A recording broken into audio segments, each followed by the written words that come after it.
Welcome to the Coast to Coast podcast, brought to you by Play Picks and the Lines, coming to you from the West Coast. Josh Lander, joined by my guy Nate Weitzer, holding it down on the East Coast as we run through a big fat NBA slate on Monday night here. We're going to be looking at those Suns taking on the Timberwolves, try to take advantage of the T-Wolves again as they are struggling. And make sure to like and subscribe to that page, as we are going to have another couple of videos up for you today, including a player props video with a gift card giveaway that we will be offering. You need to be liked and subscribed to be eligible to win that. And as always, if you do still need a FanDuel or DraftKings account, head to fdpicks.com or dkpicks.com. Find those listings in your area, such as we're about to jump into here for tonight, Nate, in this Suns T-Wolves game and more. Let's get into it.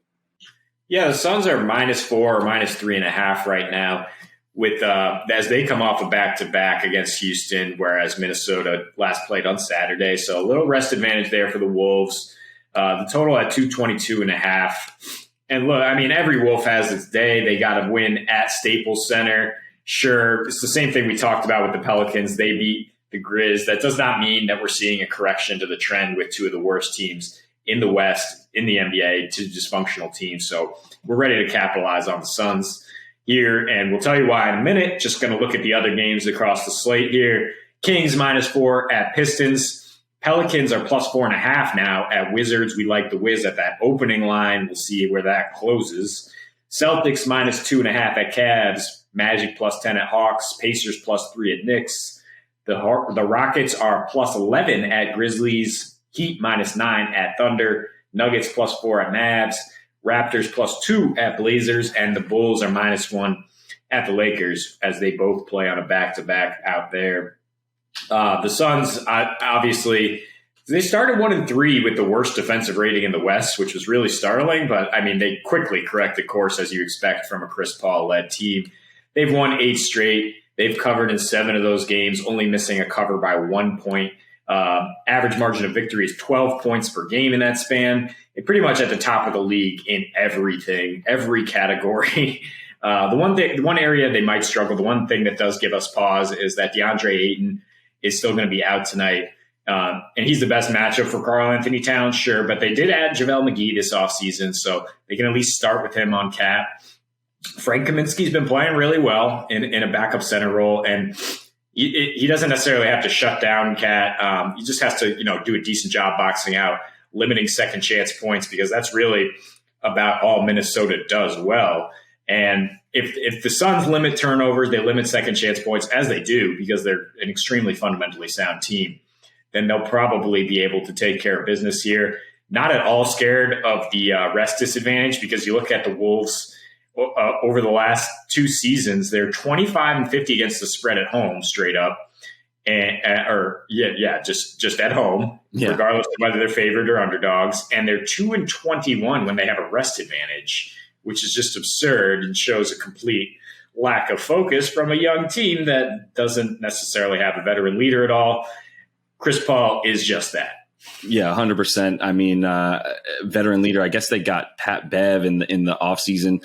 Cat's been in the league long enough. He's a veteran. D'Angelo Russell's been in the league probably long enough. He's a veteran. In my opinion, they are what they are at this point in terms of those two guys, to be perfectly honest. Cat's not going to be the best player on a championship team, probably looking at maybe being the second banana on another team if he's ever going to reach some legitimate playoffs, games, or even the finals for that matter.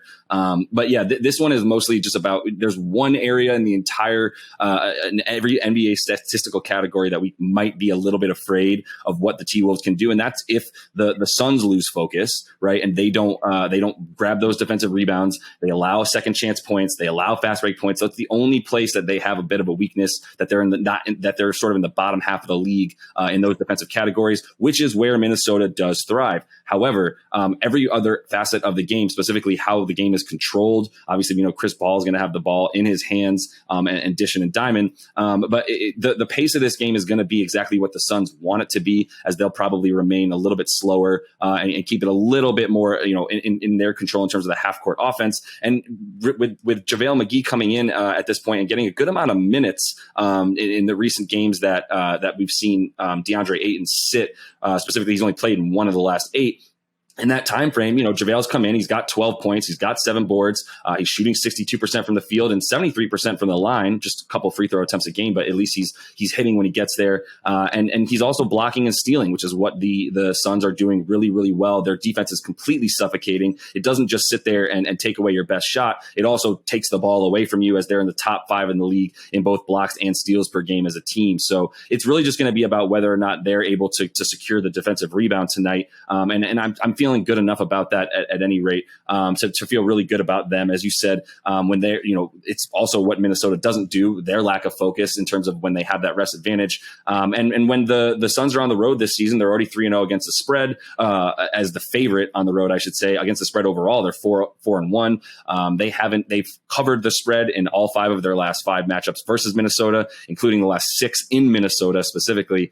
So yeah, there's no reason to think that these two teams that are trending in completely opposite directions, that are going to be on complete opposite ends of the standings at the end of the year, that this is any kind of letdown for the Suns when we know how well they play, even on a rest disadvantage, and we know how poor Minnesota plays all the time, including rest advantage. Yeah, I mean, the Wolves have just shown no consistency over the past couple seasons. In fact, they've shown consistency in getting down on themselves. And Cat, a great player, seems like a great dude, but he's, again, not that kind of leader.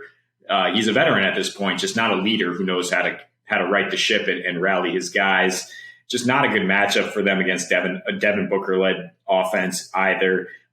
If you are at all uncomfortable about the spread or just want to get some better juice on the other game we mentioned, the Wizards, get them back closer to where they opened at -2.5, I would definitely tease this one down so that the Suns are just pick them on the road.